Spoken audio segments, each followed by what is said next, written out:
Hi guys, welcome to the channel. In today's video, I'm going to show you how you can save Facebook stories. So before getting into this video, must subscribe to our YouTube channel and click on the bell icon. So the first step you simply need to do is to open Facebook application.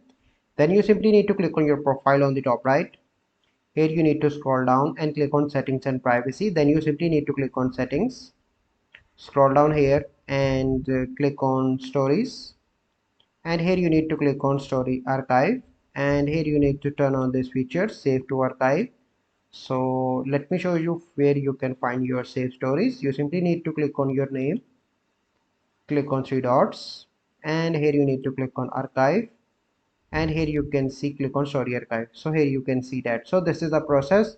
I hope you find this video helpful. If you find this video helpful, must like this video, subscribe to our YouTube channel for future videos. We'll see you in the next video.